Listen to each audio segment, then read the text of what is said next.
I will suggest a protocol by which you can achieve a better relationship with your activities and your dopamine system. In fact, it will help tune up your dopamine system for discipline, hard work, and motivation. Hard work is hard. Generally, most people don't like working hard. Some people do, but most people work hard in order to achieve some end goal. End goals are terrific, and rewards are terrific, whether or not they are monetary, social, or any kind. However, because of the way that dopamine relates to our perception of time, working hard, something for sake of a reward that comes afterward, can make the hard work much more challenging and make us much less likely to lean into hard work in the future. Let me give you a couple of examples by way of data and experiments. There's a classic experiment done actually at Stanford many years ago in which children in nursery school and kindergarten drew pictures, and they drew pictures because they like to draw. The researchers took kids that like to draw and started giving them a reward for drawing. The reward generally was a gold star or something that a young child would find rewarding. Then they stopped giving them the gold star, and what they found is the children had a much lower tendency to draw on their own with no reward. Now, remember, this was an activity that prior to receiving a reward the children intrinsically enjoyed and selected to do. No one was telling them to draw. What this relates to is so-called intrinsic versus extrinsic reinforcement. When we receive rewards, even if we give them rewards for something, we tend to associate less pleasure with the actual activity itself that evoked the reward. Now, that might seem counterintuitive, but that's just the way that these dopaminergic circuits work. And now understanding these peaks and baselines in dopamine, which I won't review again, this should make sense. If you get a peak in dopamine from a reward, it's gonna lower your baseline, and the cognitive interpretation is that you didn't really do the activity because you enjoyed the activity. You did it for the... Now, this doesn't mean all rewards of all kinds are bad, but it's also important to understand that dopamine controls our perception of time. When and how much dopamine we experience is the way that we carve up what we call our experience of time. When we engage in an activity, let's say school or hard work of any kind, or exercise because of the reward we are going to give ourselves or receive at the end, the trophy, the sundae, the whatever it happens to be, we actually are extending the time bin over which we are analyzing or perceiving that experience. And because the reward comes at the end, we start to dissociate the neural circuits for dopamine and reward that would have normally been active during the activity. And because it all arrives at the over time, we have experienced less and less pleasure from that particular activity while we're doing it. Now, this is the antithesis of a growth mindset. My colleague at Stanford, Carol Dweck, as many of you know, has come up with this incredible theory and principle, and it actually goes beyond theory and principle, called a growth mindset, which is this striving to be better, to be in this mindset of I'm not there, but striving itself is the end goal. And that, of course, delivers you to tremendous performance. Has been observed over and over and over again that people that have a growth mindset, kids that have a growth mindset, end up performing very well because they're focused on the effort itself. And all of us can cultivate a growth mindset. The neural mechanism of cultivating a growth mindset involves learning to access the rewards from effort and doing. And that's hard to do because you have to engage this prefrontal component of the measles Olympic circuit. You have to tell yourself, okay, this effort is great. This effort is pleasurable, even though you might actually be in a state of physical pain from the exercise. Or I can recall this from college, just feeling like I wanted to get up from my desk, but forcing myself to study, forcing myself.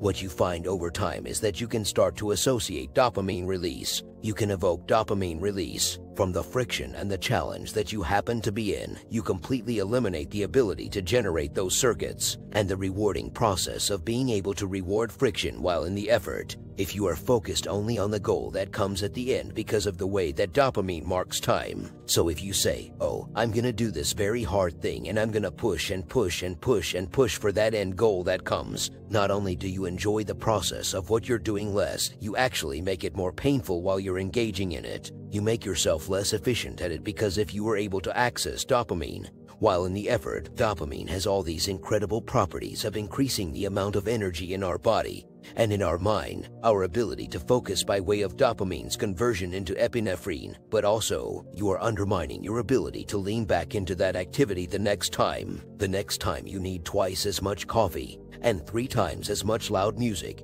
and 4 times as much energy drink and the social connection just to get out the door in order to do the run or to study. So what's more beneficial, in fact, can serve as a tremendous amplifier on all endeavors that you engage in, especially hard endeavors, is to not start layering other sources of dopamine are in order to get to the starting line, not layering in other sources of dopamine in order to be able to continue, but rather to subjectively start to attach the feeling of friction and effort to an internally generated reward system. And this is not meant to be vague. This is a system that exists in your mind, that exists in the minds of humans for hundreds of thousands of years, by which you're not just pursuing the things that are innately pleasurable, food, sex, warmth, and water when you're thirsty, but the beauty of this measles limbic reward pathway that I talked about earlier is that it includes the forebrain, so you can tell yourself, the effort part is the good part. I know it's painful. I know this doesn't feel good, but I'm focused on this. I'm going to start to access the reward. You will find the rewards, meaning the dopamine release inside of effort, if you repeat this over and over again.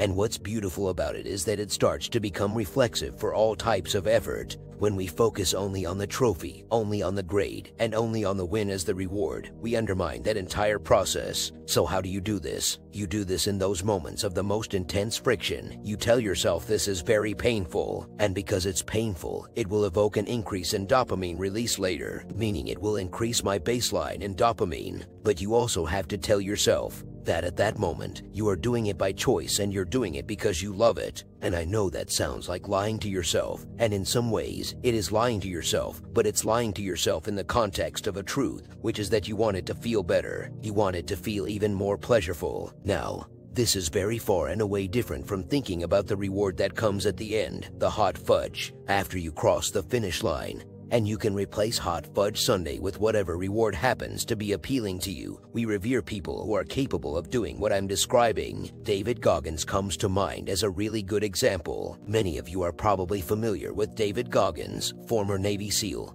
who essentially has made a post-military career out, explaining and sharing his process of turning the effort into a reward. There are many other examples of this too. Of course, throughout evolutionary history, there's no question that we revered people who were willing to go out and forage and hunt and gather and caretake in ways that other members of our species probably found exhausting, and probably would have preferred to just put their feet up or soak them in a cool stream rather than continue to forage. The ability to access this pleasure from the effort aspect of our dopaminergic circuitry is without question the most powerful aspect of dopamine and our biology of dopamine. And the beautiful thing is, it's accessible to all of us. But just to highlight the things that can interfere with and prevent you from getting dopamine release from the effort itself: don't spike dopamine prior to engaging in it, and don't spike dopamine after engaging in the effort. Learn to spike your dopamine from the effort itself.